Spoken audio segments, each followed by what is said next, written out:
अवसर को पकड़ो।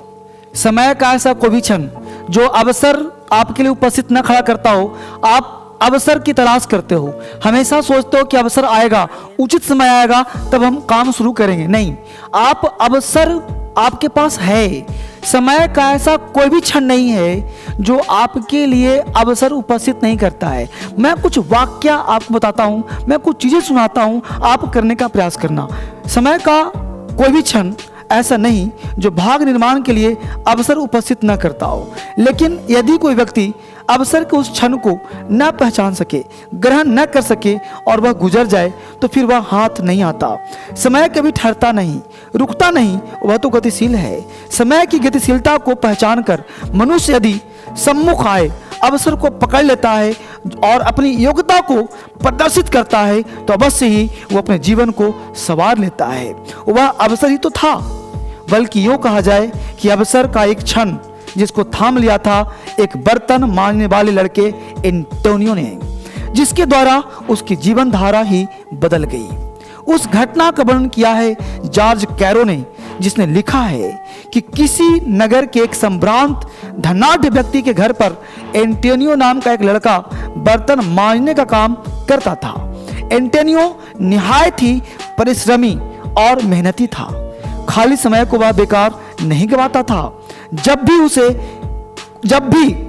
कभी भी उसे बर्तन मांजने के काम से अवकाश मिलता, वह खाली न बैठता, बल्कि एक पत्थर की मूर्ति बनाने वाले दुकान पर चला जाता जो उसके मालिक फेलोरा के घर के पास ही था। पत्थर को काट छाट कर मूर्तियां बनाता, मूर्तिकार को बड़े ध्यान से देखता था। यद्यपि एंटोनियो पढ़ा लिखा नहीं था, अनपढ़ था वो, तो भी वह मूर्तिकारों के प्रत्येक काम को अपने जहन में उतार लेता था और समय मिलते ही वह उस दुकान पर पत्थर काटने छाटने का काम करने लगता था। जब भी किसी पत्थर को काटता, पूरी तन्मयता के साथ काटता, पूरी मेहनत के साथ काटता। अपनी मेहनत और लगन से वह अपने अतिरिक्त समय में ही मूर्तियां बनाने में कुशल हो गया और अपनी बर्तन मांजने की नौकरी भी करता रहा।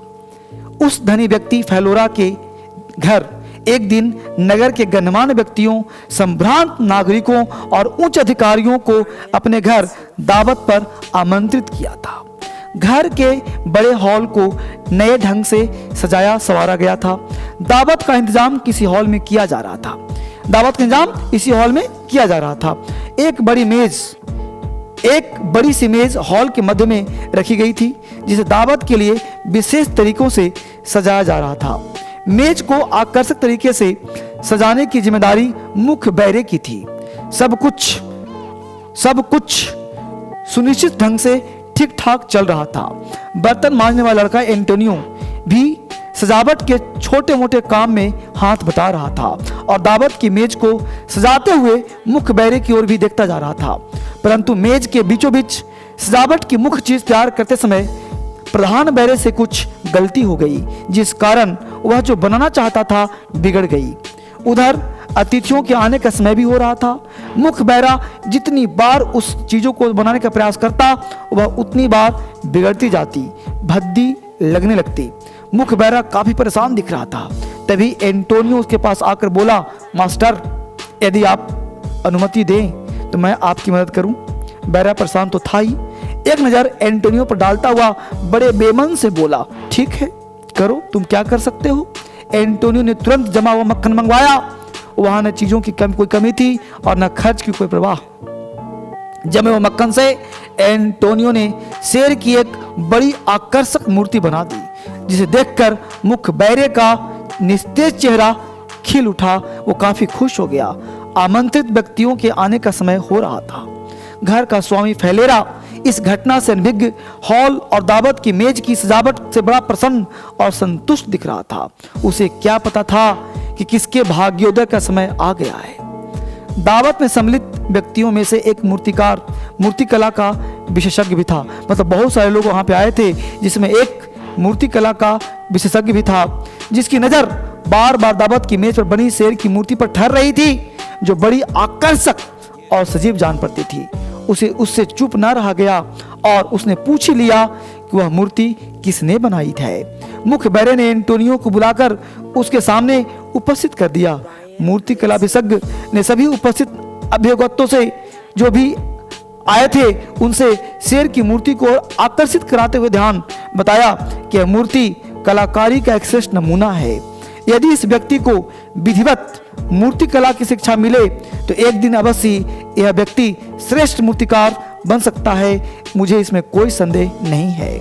मूर्ति कला विशेषज्ञ की इस बात से प्रभावित होकर एंटोनियो के स्वामी फेलेरा ने तत्काल घोषणा की सभी लोगों के सामने कि मूर्ति कला के अध्ययन के लिए एंटोनियो को वह अपने स्वयं खर्चे पर जहां भी आवश्यकता होगी वो भेजेगा और उसको अध्ययन कराएगा, उसको पढ़ाएगा। अवसर कब और किन हालात में आ उपस्थित होगा उस बर्तन मांजने वाले एंटोनियो को क्या पता था। हाँ, उसने जो इतने दिन मेहनत की थी, अवसर उपस्थित देखकर बिना किसी हिचकिचाहट के उसे लाभ उठा लिया।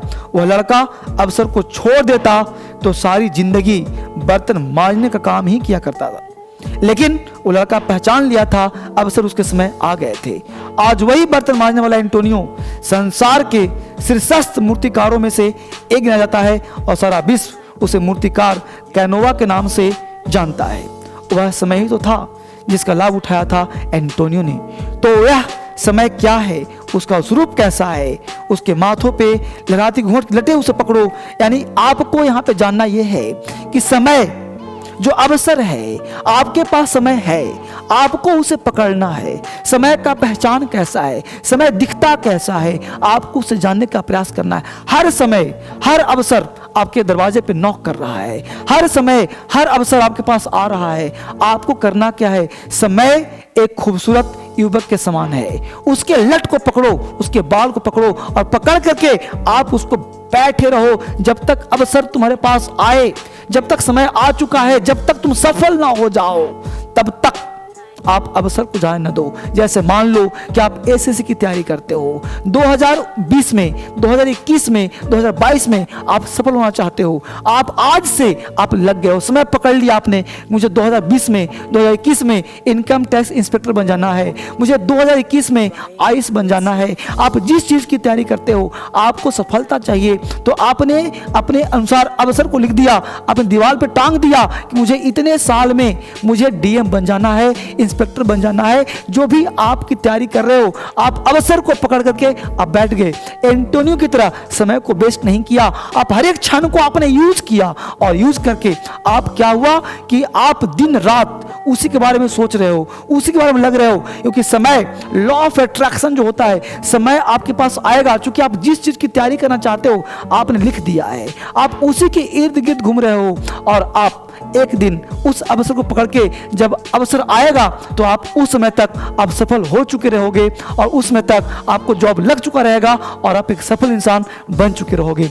इस तरह से आप कभी भी अगर सफल होना चाहते हो तो अवसर को पकड़ के बैठिए और अवसर आपके पास आएगा। और हमेशा आप उसकी तलाश मत करो, आप अपनी तैयारी शुरू कर दो एवं सोचो कि उचित समय आएगा तो हम पढ़ना शुरू करेंगे, उचित समय आएगा तो काम करना शुरू करें। नहीं, आप हमेशा अवसर आपके पास है, आप उसमें लग जाएं। एंटोनियो की तरह समय वेस्ट ना करें और अवसर आपका दास होगा। बस आपको लगना है, एक बार काम करना है। पूरा वीडियो देखने के लिए आप सबका बहुत बहुत धन्यवाद। फिर से मिलते हैं हम लोग अगले वीडियो में।